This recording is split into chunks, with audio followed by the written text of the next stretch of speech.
ये दावत एक इंशाइया है जो रशीद अहमद सिद्दीकी ने लिखा है। लेकिन दावत शुरू करने से पहले मैं रशीद अहमद सिद्दीकी के बारे में आपको कुछ बताना चाहूँगी, उनकी अहम बातें कि वो कहाँ पैदा हुए और कहाँ उन्होंने ज़िंदगी गुजारी। रशीद अहमद सिद्दीकी जौनपुर में पैदा हुए थे, 1892 में पैदा हुए थे और उन्होंने अपनी इब्तदाई तालीम जौनपुर में ही हासिल करी और इब्तदाई तालीम हासिल करने के बाद वो अलीगढ़ चले गए और आला तालीम उन्होंने अलीगढ़ में हासिल करी और अलीगढ़ मुस्लिम यूनिवर्सिटी से उन्होंने फारसी के अंदर एमए किया। उसके बाद वो वहीं पर ही लेक्चरर मुकर्रर हो गए। उसके बाद शोबा उर्दू के पहले सदर वही मुकर्रर किए गए और सबकदोश होने के बाद उन्होंने मुस्तकिल हुकूमत वहीं इख्तियार कर ली और 1977 में अलीगढ़ में ही उनका इंतकाल हो गया। रशीद अहमद सिद्दीकी अपने ज़माने के अहम इंशा पर्दाइजों में उनका शुमार किया जाता है और उनको लिखने पढ़ने का शौक बचपन से ही था और अलीगढ़ मैगजीन में उनके कई तरह के मज़ामीन छपते रहते थे। उन्होंने जो है अखलाकी, समाजी और अदबी मज़ामीन लिखे हैं और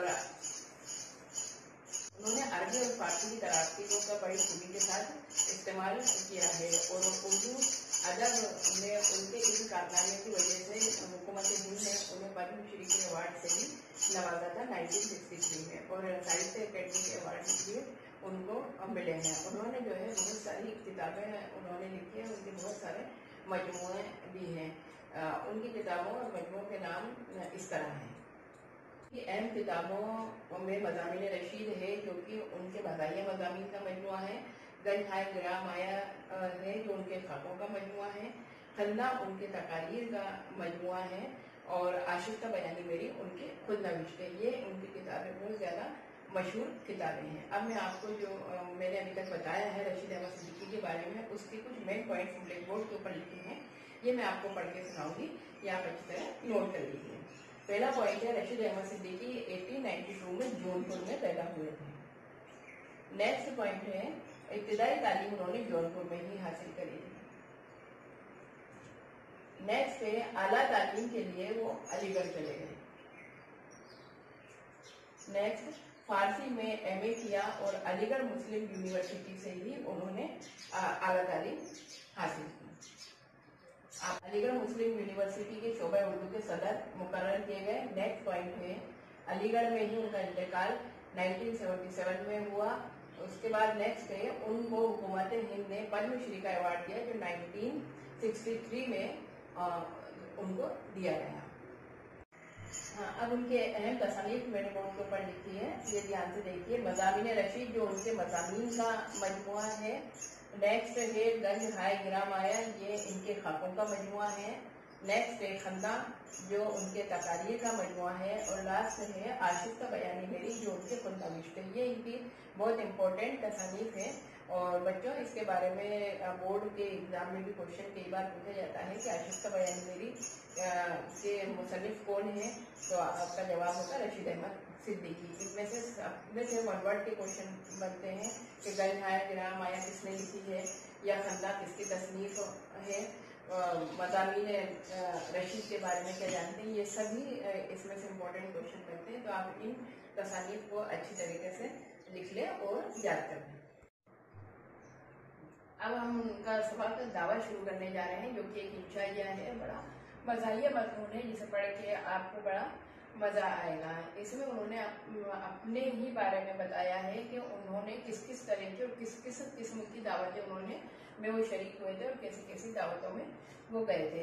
उनका वो कहते हैं कि भाई एक मिसाल मशहूर है कि मुझे मेरे दोस्तों से बचाओ, तो इसके अलावा एक मिसाल और मशहूर होनी चाहिए कि मुझे दावतों से बचाओ। क्यों? क्योंकि अगर दोस्त ही नहीं होंगे तो दावतें कैसी होंगी। और उनका कहना है कि दावत उस भूख की तरह होती है कि जैसे भूख का हमें पता नहीं चलता कि कब भूख लग जाती है, इसी तरह दावतों का भी कोई पता नहीं होता है। कभी भी कोई भी मौका हो, त्यौहार हो, कोई मेहमान आए हो, दावतनामा हमारे घर चला आता है। तो अपने ही बारे में उन्होंने जिक्र करते हुए कह रहे हैं कि मैंने इस तरह की दावतें में गया हूँ कि जो शायद कभी लोगों को नसीब होती है। उसमें उन्होंने अपनी सबसे पहली दावत का जिक्र किया है। तो उन्होंने सबसे पहली दावत कहाँ खाई, तो पहली दावत का उन्होंने जिक्र करते हुए कहा है कि उन्होंने पहली दावत ऐसी जगह खाई जो शायद कम ही लोगों को नसीब होती है। ये दावत एक कपड़ा बुनने वालों की थी और उन्होंने पूरी बस्ती को मदद किया था। मई का महीना था और खुले आंगन में जो है सभी मेहमानों को उन्होंने बैठा रखा था और पूरी बस्ती मधु थी, मतलब पूरी बस्ती को बुलाया गया था। तो हाल इस कदर का था लोगों का कि कोई भी जगह ऐसी नहीं थी जहाँ पे जो है खाने वाले नहीं बैठे हों। कोई पहाड़ी के टीले पे कोई बैठा है, कोई मैदान में बैठा है, कोई छत पे बैठा है, चारों तरफ जो है खाने वाले लोग बैठे हुए थे। लेकिन कहीं कोई फर्श या दस्तरखान का कोई दस्तूर नहीं था। जिसको जहाँ जगह मिली वो वहीं खाने के लिए बैठ गया। मैंने भी एक नीम का, मई का महीना था, चिलचिलाती धूप थी, मैंने भी एक नीम के पेड़ की जड़ देखी। पुराना नीम का पेड़ था, उसकी जड़ निकली हुई थी, उस जड़ के ऊपर मैं भी जाकर बैठ गया। खाने के लिए जो है हाथ में उन्होंने तंदूरी रोटी दे दी और एक मिट्टी के प्याले के अंदर जो है सालन दे दिया और बिष्टी जो है तामचीनी के एक शकिस्ता से गिलास के अंदर सबको पानी पिला रहा था। सब अपने अपने तौर से खाना खा रहे थे। मेरे सामने एक बुजुर्ग बैठे थे और उन्हीं के कंधे पर उनके नाती पोते भी बैठे हुए थे और साइड में एक कुत्ता बैठा हुआ था। बड़े मियाँ जो है दांतों में फिलहाल करते जाते और खाना खाते जाते। इतने में उनके नाती पोते ने एक खट्टी उस कुत्ते के सामने उछाल दी।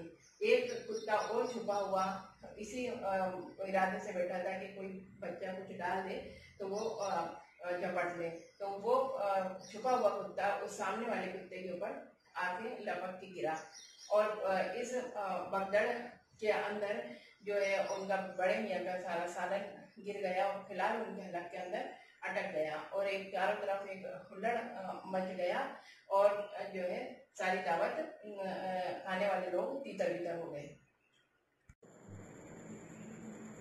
जो मैंने अभी तक आपको समझाया है उसके मुश्किल अल्फाज और मायने हैं। इसको आप ब्लैक बोर्ड से मैं आपको समझाने जा रही हूँ।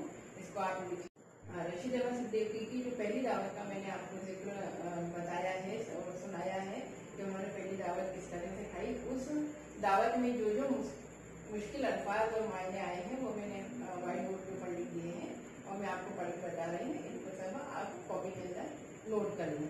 पहला है मधु, जिसे दावत दी गई हो।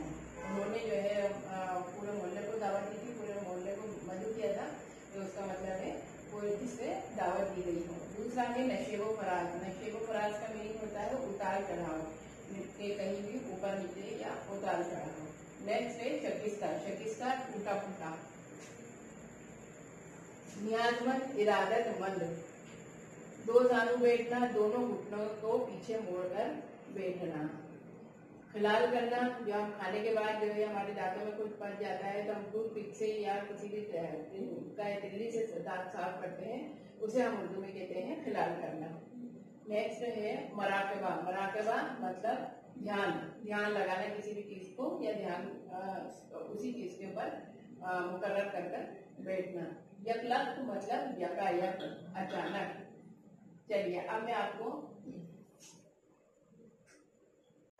रशीद अहमद सिद्दीकी की हमने पहली दावत का जो है जिक्र मैंने आपको बताया है कि उन्होंने पहली दावत कहाँ खाई। अब उनके हम दूसरी दावत का जिक्र मैं आपको बताने जा रही हूँ कि उन्होंने दूसरी दावत कहाँ पे और किस तरह से उन्होंने खाई। उसके जो मुश्किल अल्फाज है पहले वो आप लिख लीजिए, उसके बाद मैं आपको जो है उनकी दूसरी दावत का किस्सा सुनाऊंगी। तिलिस्म होशरुबा उर्दू की सबसे मशहूर दास्तान है। नेक्स्ट है पुरशोकत। पुरशोकत मतलब शानदार। नेक्स्ट ताजीम। ताजीम का मतलब इज्जत। शफाखाना मतलब अस्पताल। जराई ऑपरेशन।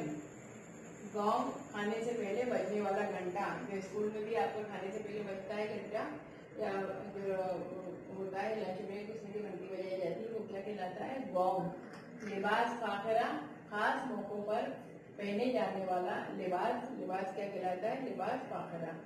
अब इसमें मैं आपको दूसरी उनकी दावत का जिक्र बताने जा रही हूँ, कसरत सुनाने जा रही हूँ कि उन्होंने दूसरी दावत कहाँ खाई। उनकी दूसरी दावत जो है शहर के बहुत ही मोअज़्ज़िज़ और इज्जत और दौलतमंद जो है खानदान में थी और वहाँ से उनको जो है दावत आई थी जो शहर के बड़े ही दौलतमंद खानदान से ताल्लुक रखता था।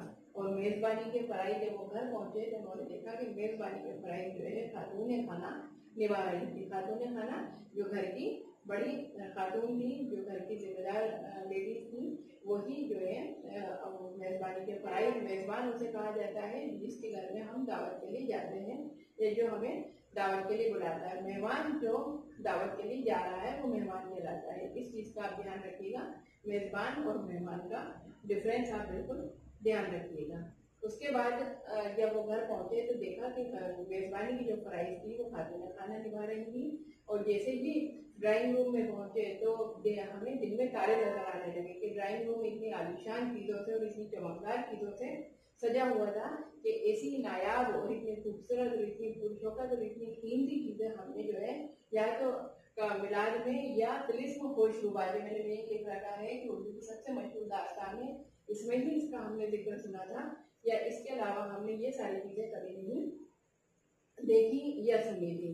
हम वहाँ पहुंचे तो वहाँ की जो नौकर और नौकरानियां थी उन्होंने भी इतने फूल शौकत लिबास में सजे हुए थे वो कि जो है हमें ये समझ में नहीं आ रहा था कि उनकी किससे ताज़ीम करवाई जाए, किससे ताज़ीम दी जाए, मतलब किससे इज्जत करवाई जाए, किसकी इज्जत की जाए। कि हम उससे उलझन में पड़े हुए थे कि वहाँ का जो है हर चीज इतने करीने से सजी हुई थी कि हमें कुछ समझ में नहीं आ रहा था। उसके बाद जैसे ही हम खाने के कमरे में दाखिल हुए तो ऐसा मालूम दे रहा था कि किसी बहुत बड़े आदमी का जो है ऑपरेशन किसी बहुत बड़े शफाखाने में होने जा रहा है। और चारों तरफ सामान्य जराई मैंने आपको लिख रखा है ऑपरेशन का सामान, ये सामान्य जराई चारों तरफ सजा हुआ था। मतलब खाने का सामान सामान्य जराई से यहाँ का मतलब है खाने का सामान चारों तरफ सजा हुआ था। मतलब खाने में जो जो चीजें इस्तेमाल की जाती हैं, छुरी है, कांटे हैं, प्लेट है, छोटी प्लेट, बड़ी प्लेट, जो भी है, चारों तरफ खाने का सामान जमा हुआ था। और खाने का जैसे ही गोंग बजा तो खाना जो है तरह तरह के लिबास के अंदर, यूनिफॉर्म के अंदर सजा हुआ चला आ रहा था। और इतनी खूबसूरत लिबास और ऐसे लिबास फाखरा के अंदर लिखा हुआ चला आ रहा था जो कि खास मौकों पर जो लिबास इस्तेमाल किया जाता है या दुल्हन की तरह खाना सजा हुआ चला आ रहा था। अब हमारी सबसे पहली मुसीबत तो ये थी कि इस खाने को देखकर हम इस पे जो है खाना शुरू करें या इसकी इबादत करें या इसके सामने खड़े होकर कौमी तराना गाएं। दूसरी हमारी सबसे बड़ी मुसीबत ये थी कि कौन से खाने को किस आले से खाया जाए, मतलब कौन से खाने के लिए कौन सी चीज का इस्तेमाल किया जाए, कि कौन सा खाना चम्मच से खाया जाएगा या कौन सा खाना कांटे से खाया जाएगा या कौन सी जो है प्लेट में खाया जाएगा। ये चीज हमें समझ में नहीं आ रही थी। और तीसरा ये था कि खाने के अजीज और अकारीब इतने सारे थे कि हमें ये मुश्किल में पड़े हुए थे कि कौन सा खाना किस चीज से खाया जाए। जो नान आना शुरू हुए तो तरह तरह के नान और तरह तरह की रोटियां थी, तरह तरह के कौरमे थे, तरह तरह के खाने थे। तो हमें समझ में नहीं आ रहा था कि कौन सा खाना किसके साथ खाया जाए। मतलब उनके अजीज और अकारीब भी इतने सारे थे कि हम इस उलझन में पड़े हुए थे। तो वो कहने लगे, उन्होंने अपनी दूसरी दावत का जिक्र किया है कि दूसरी दावत हमारी इतनी शानदार दावत थी जिसे मैं नहीं भूल पाया और इसको जो है मैंने आप सभी के सामने पेश किया है।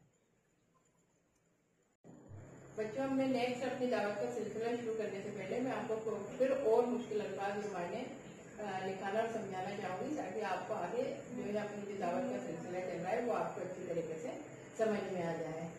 लिखिए, मुलाहिजा करना, गौर करना, मुलाहिजा करना, गौर करना, मालूम होना, खत्म होना, मालूम होना, खत्म होना, मुंह में जूतियाँ चटकाना। ये तो आप समझते होंगे, मुंह में जूतियाँ चटकाना मतलब मुंह में चबड़ चबड़ की आवाज के साथ खाना खाना। कई लोग ऐसे होते हैं, कई बच्चे भी ऐसे होते हैं जो मुंह में जो है तेज तेज लुकमे को चबाते हैं जिससे मुंह से चबड़ चबड़ की आवाज आती है, जो कहते हैं मुंह में जूतियाँ चटकाना। तपाक मतलब मोहब्बत से, तपाक से मोहब्बत से।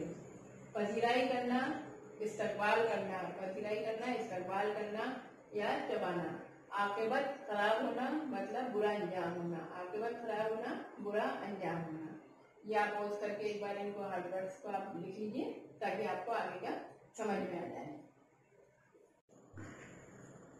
दावत के बारे में अब अगला जिक्र करते हुए रशीद साहब फरमाते हैं कि दावत जो है सभी लोगों क्या होती है, हर खास आम छोटा बड़ा इंसान जो है अपने अपने घरों में अपने अपने तौर से दावत लोगों को खिलाना पसंद करता है। लेकिन किसी दौलतमंद घर में अगर दावत होती है, किसी बड़े घर में दावत होती है, तो उनका नजरिया कुछ और होता है। वो अपने मेहमानों को इस तरीके से दावत खिलाना या इस तरीके से खाना खिलाना पसंद करते हैं, या इस तरीके से खाना खिलाते हैं जैसे वो गोया उसकी 7 पुश्तों को जो है नवाज रहे हैं, उसकी 7 पुश्तों को खाना खिला रहे हैं। और कोरमा हर दावत की शान होता है, और हर दावत में कोरमा बनाया जाता है।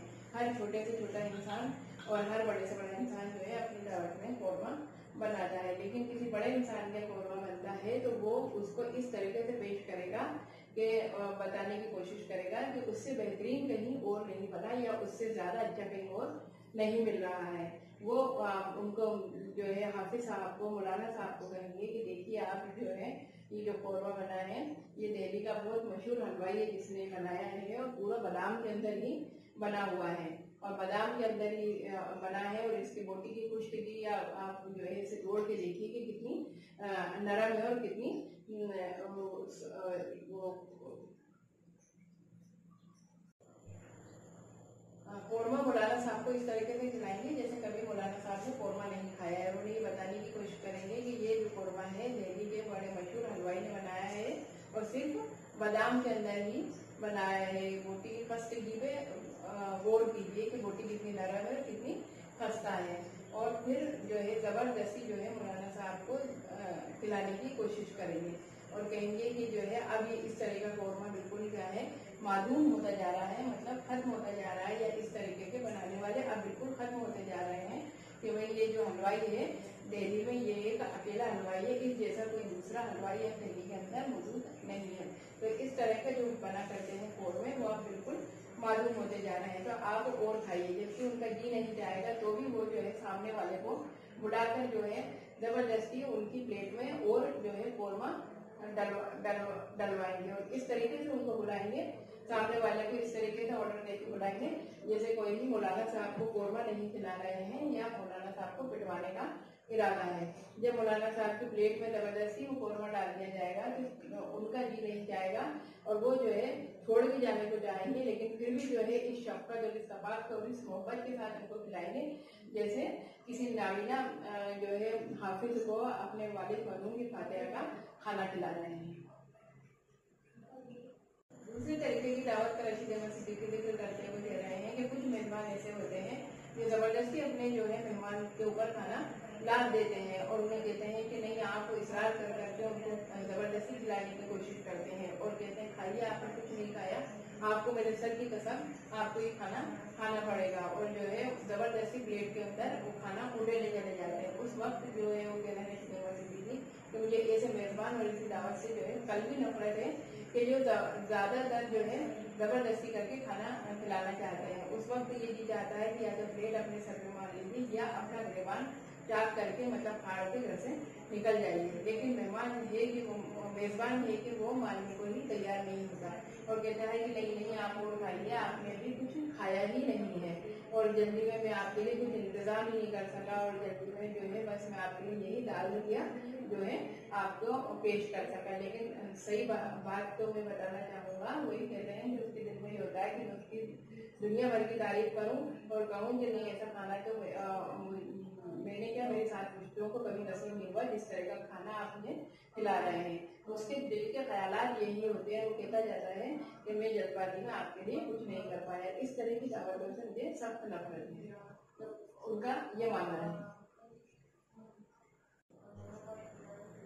आगे रशीद अहमद सिद्दीकी फरमाते हैं कि कहीं कहीं दावतों में तो इतने बदतमीज लोगों से साफा या वास्ता पड़ जाता है कि जो है उनको मैं बयान नहीं कर सकता कि दावत में ऐसे बदतमीज लोग भी आ जाते हैं जो कि कहीं भी दस्तरखान पर बैठेंगे तो मुंह में अपने लुकमे को या अपने निवाले को इस तरह चबाएंगे जैसे कोई मुंह के अंदर दूधियां चटका रहा है, या तेज तेज चबाएंगे, और लुकमे की पजीराई अपने मुंह के अंदर इस तरह करेंगे जैसे किसी सर्कस के घोड़े को चाबुक लगा रहे हैं। और खाना आने के बाद जो है इतने बदमाश हो जाएंगे कि वो जो है चम्मच डोंगे को उठाकर चम्मच से जो है सालन लेने की बजाय जो है उंगलियों से जो है टटोल टटोल के बोटियों को निकाल लेंगे और बदमाश होकर अपनी प्लेट में उंडेल लेंगे और जो समझ में आई वो रखे, जो समझ में नहीं आई वापस डोंगे में डाल देंगे। और जो है प्लेट जरूरत से ज्यादा भर लेंगे, जितना खा सकते हैं खा लेंगे और जो नहीं खाएंगे उसको छोड़ देंगे। इसके अलावा पानी को वो इस तरीके से पीते हैं जैसे कोई हलक में सीधी बोतल इस तरीके से उंडे लेंगे कि वो जो है हलक नहीं है बल्कि कोई सुराही है जिसके अंदर वो पानी भरे चले जा रहे हैं। और खाना खाने के बाद जो है उंगलियों को अपनी सनी हुई उंगलियों को रोटियों पे इस तरह पहुंचेंगे जैसे कोई टिश्यू पेपर से ये जो है रुमाल से अपने हाथ पहुंच रहे हैं। और दोबारा जो है लाइन में डिश आए या ना आए ये बेपरवाह होकर इस चीज से खाने को जबरदस्ती अपने प्लेट में जरूरत से ज्यादा निकालने की कोशिश करेंगे। और खाना खाने के बाद जो है डकार इस तरह लेंगे जैसे कोई किसी बाहर दस्तरखान पे ऊपर बैठकर खाना नहीं खा रहे हैं या कहीं दावत में नहीं गए हैं बल्कि अपने घर की चारपाई के ऊपर लेटकर डकारे दे रहे हैं। बच्चों अब अपने दावत का सिलसिला यही खत्म होने जा रहा है। और ये रशीद अहमद सिद्दीकी ने अलग अलग अपनी दावतों का जिक्र किया कि किस किस घर में कैसे कैसे जगह उन्होंने दावत खाई है। इसके अलावा और दावत कैसी कैसी होती है या लोग किस किस तरीके से दावत देते हैं। तो ये सारी चीजें उन्होंने जो है अपना जो तजुर्बा था उन्होंने अपने साथ जो है इस इंशाइया के अंदर उन्होंने बताया है ताकि हम लोग भी जो है उससे लुत्फअंदोज हो सकें। तो आज हमारा सबक दावत नहीं खत्म हो रहा है। उम्मीद करती हूँ कि सबक आपको अच्छी तरह समझ में आ गया होगा। जहाँ तक है मैंने इस सबक को की पूरी समरी और एक्सप्लेन आपको करने की कोशिश की है कि आपको जो है किताब देखने की जरूरत न पड़े और पूरा सबक आपको जो है मेरे पढ़ाने से समझ में आ जाए। अब मैं जो है नेक्स्ट आपको इस सबक के जो है मेन पॉइंट्स आपको व्हाइट बोर्ड के ऊपर लिखाऊंगी। इन मेन पॉइंट्स को आप अच्छी तरह कॉपी के अंदर नोट करिएगा और जो है आपकी पूरी जो है एक सबक तैयार हो जाएगा एग्जाम देने के लिए, ताकि आपको जो है आगे कोई अपनी नोटबुक पढ़ने की जरूरत नहीं पड़ेगी। पहली दावत उन्हें ऐसे सांप क्या खानी पड़ी जो कपड़ा बुनते थे। दूसरा पॉइंट मैंने लिखा है कि वो दावत का किस महीने में हुई थी, मई का महीना था। और अमूमन वैसे दावत शाम के वक्त होती है लेकिन वो दावत की खास बात क्या थी कि मई का महीना और दोपहर के वक्त दावत की चिलचिलाती धूप पड़ रही थी। तीसरा पॉइंट है कि सारी बस्ती को उन्होंने खाने के ऊपर बुलाया था, मतलब पूरी जो बस्ती थी उनकी जहाँ वो रहा करते थे उन्होंने अपनी पूरी बस्ती को जो है खाने के ऊपर मदऊ किया था। चौथा पॉइंट है कि खुले मैदान और मकान की छतों पर जो है खाने वाले जो मेहमान थे वो जिसको जहाँ जगह मिली थी वहीं पर ही चढ़कर बैठ गया था। और लास्ट पॉइंट मैंने लिखा है दावत में फर्श और दस्तरखान का कोई दस्तूर नहीं था, जिसको जैसी जगह मिली बैठ गए। और फर्श और दस्तरखान उन्होंने मेहमानों के लिए कोई इंतजाम नहीं था, फर्श बिछा है दस्तरखान लगा हुआ है। नेक्स्ट है जिस इंसान को जहाँ भी दावत में जगह मिली उसने वहीं पर ही जो है अपना जगह ले ली और वहीं पर ही खाना खाने के लिए बैठ गया। रशीद अहमद सिद्दीकी भी जब दावत में पहुंचे तो उन्होंने भी जो है देखा दोपहर का वक्त था तो वो भी जो है एक बड़े नीम का पेड़ की जड़ के ऊपर बैठ गए और जो है वो भी अपना दावत के लिए वहां जा बैठे। उनके सामने एक बड़े मियाँ बैठे थे जिनके कंधे के ऊपर उनके नाती पोते बैठे हुए थे। खाने के लिए जब शुरू हुआ तो खाने के लिए गरम गरम तंदूरी रोटी हाथ में दे दी गई और मिट्टी के एक बर्तन में जो है सालन जमीन के ऊपर रख दिया गया। बिश्ती सभी को जो है टूटे हुए शकीस्ता से गिलास में पानी पिला रहा है। नेक्स्ट है वहीं पर एक कुत्ता भी बैठा था। जहाँ रशीद अहमद सिद्दीकी खाने के लिए बैठे थे एक नीम की जड़ के ऊपर, जो मैंने आपको भी पहले पॉइंट लिखाया, उन्हीं के सामने एक कुत्ता भी बैठा हुआ था। और उन्हीं के पास सामने एक बड़े मियाँ बैठे थे जिनके कंधे के ऊपर उनके नाती पोते, उनके जो नवासा पोते वगैरह थे वो सब उनके साथ बैठे हुए थे। और वहीं पर एक और कुत्ता झाड़ी के अंदर छुपा हुआ था जो नजर नहीं आ रहा था। इतने में क्या हुआ कि हड्डी किसी नाती ने या बच्चे ने जो है हड्डी कुत्ते के सामने उछाली और वो जो छुपा हुआ कुत्ता था वो सामने वाले कुत्ते के ऊपर आके गिर गया।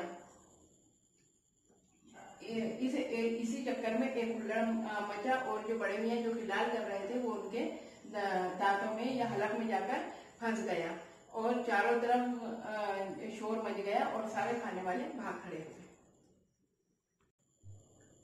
बच्चों आज हमने जो है पहली जो दावत मैंने आपको पढ़ाई वो उसके जो है मेन पॉइंट्स मैं आपको लिखवा चुकी हूँ। ये पहली दावत के क्या क्या मेन पॉइंट्स है। आपके सीबीएसई में जो क्वेश्चन आते हैं बोर्ड के अंदर जो क्वेश्चन आता है उसमें भी यही क्वेश्चन आता है कि रशीद अहमद सिद्दीकी का पहली दावत का जिक्र कीजिए।